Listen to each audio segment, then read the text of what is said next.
Jozalapa, Tashidile, Lasso, Fiafulla. Namaste everybody. Welcome back to our channel, Jhigu Economy. If you're new here, this is the channel where we take terrifyingly dense government economic data and translate it into plain, everyday human language. And today, we need to talk about Antashulka, also known as excise duty, because if you read the news about the fiscal year 2026-2027 budget, you probably saw that the government is drastically rewriting how it taxes everything from your morning tea to your weekend isla.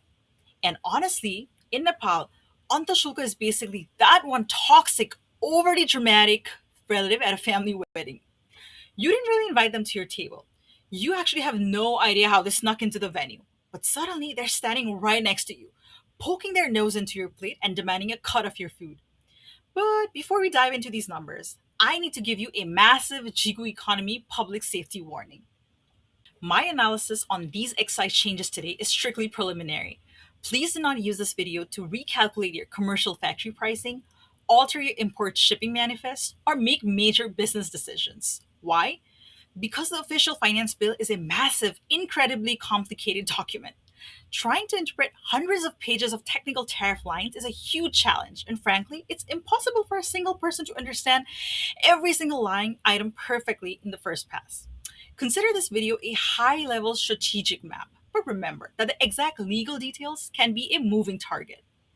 And more importantly, our parliament treats the finance bill like a frantic WhatsApp group chat. They're constantly editing, deleting, and revising the excise list even after submitting it to the floor.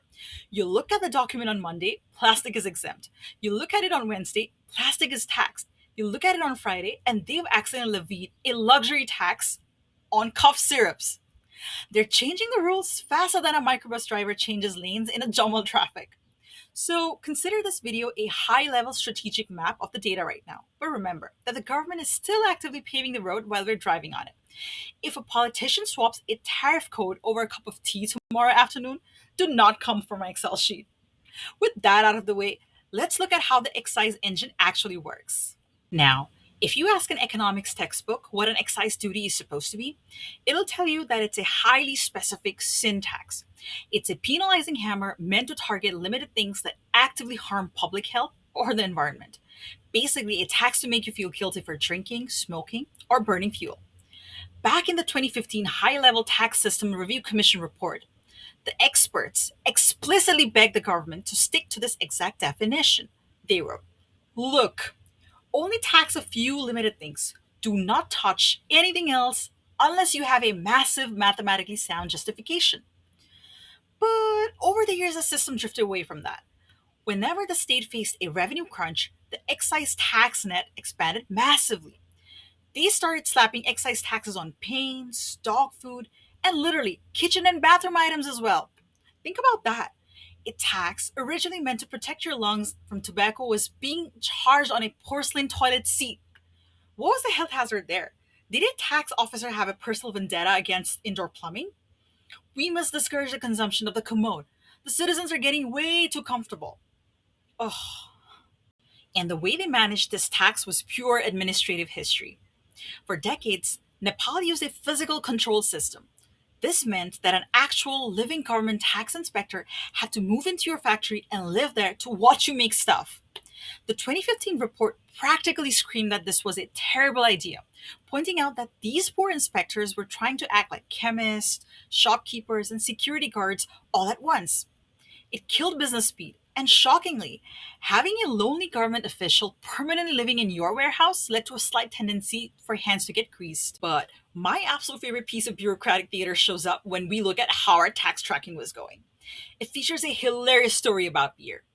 Back in 2008, the government mandated that every brewery install digital flow meters, basically a high-tech speedometer for beer, to automatically track how many liters were being made.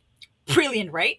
Except, according to the 2015 report, every single brewery in the country simultaneously claimed that their flow meter was broken.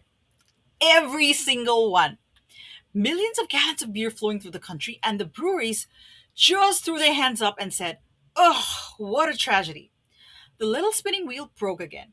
Yes, we'll have to guess how much tax we owe you. And because the tax department had zero technical support, they just sat there. helpless. But fast forward to the freshly announced fiscal year 2026-27 budget speech, and the finance minister finally brought down the hammer. To stop this exact Flowmeter comedy and clean up revenue leakage, the budget explicitly announced the introduction of digital excise stamps and a comprehensive IT driven track and trace system. The 2015 report originally pointed out that manual checking was totally broken. This new budget move finally shifts the power to automated technology. And beer is a big deal. The budget data showed that liquor, tobacco, and beer combined historically accounted for a staggering 80% of every single rupee Nepal collected internally in domestic excise. Which brings us to how the government tracked all of this. Enter the HS code. Think of an HS code as a product's citizenship number, fingerprint, or even its passport for international travel. Every single object on Earth has a standardized 6 to 8 digit number assigned to it by customs offices worldwide. In Nepal, our excise tariff book had hidden specific rates mapped across roughly 858 different HS code classifications. It gave them a digital cloak to hide hundreds of sneaky taxes in plain sight, as if by a magician's presto.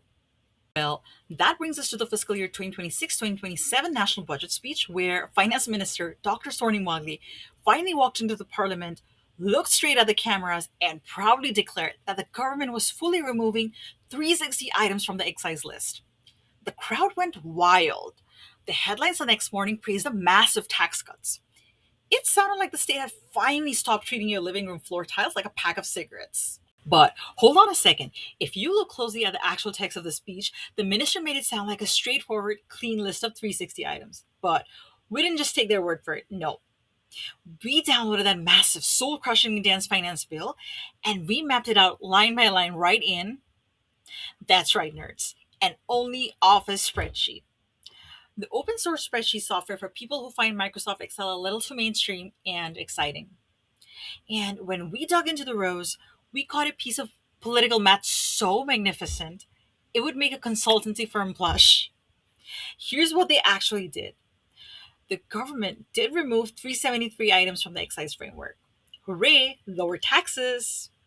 But while they were waving that shiny banner with one hand, their other hand was frantically working the back door, simultaneously shoving 13 items back into the tax net through other provisions.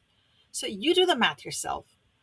373 items were removed, minus 13 items added back, equals exactly 360 net removals. That's what they did. They gave us the net total. They presented a calculated final balance as if it were a clean one way list of cuts.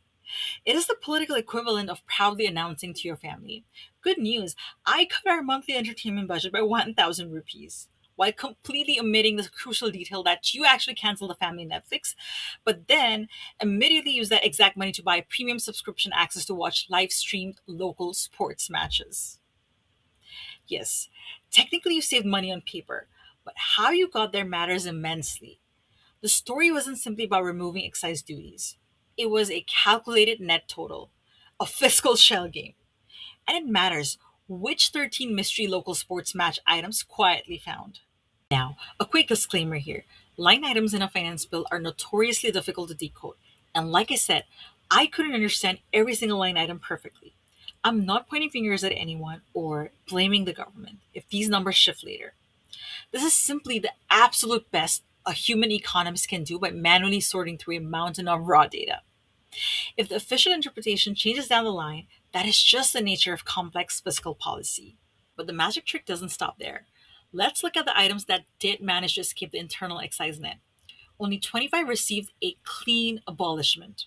That means a genuine, pure tax cut with no strings attached. What about the other 348 items left on my sheet? Did that tax burden just evaporate into the crisp Himalayan air? Absolutely not.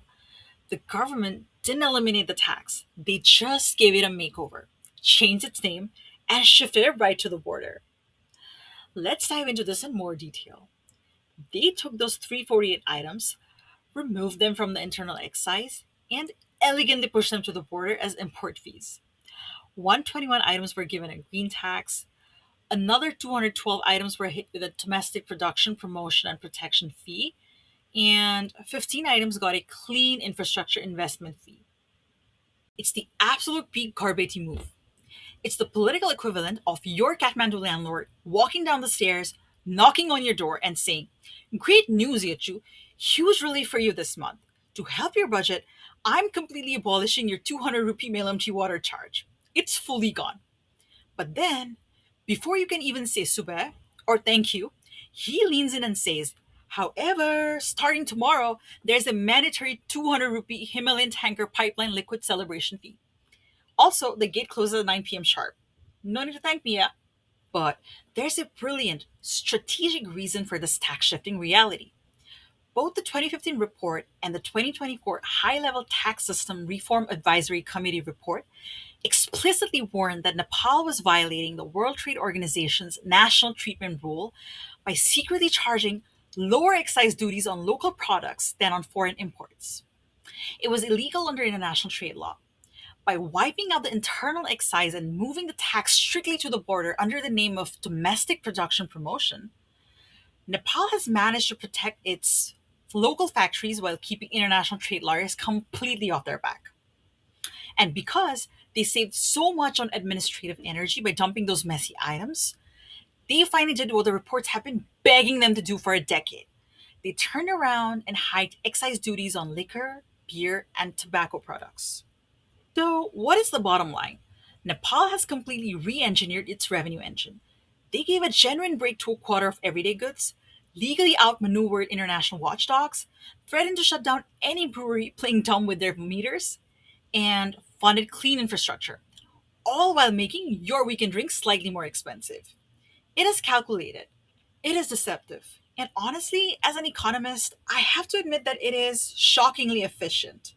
Let me know what you think of this preliminary tax shift in the comments below. Don't forget to hit like, subscribe to Jhigu Economy, and share this with your friends who still think the budget gave them a pure tax cut. Subeh for your time, and I'll see you next time. Bye!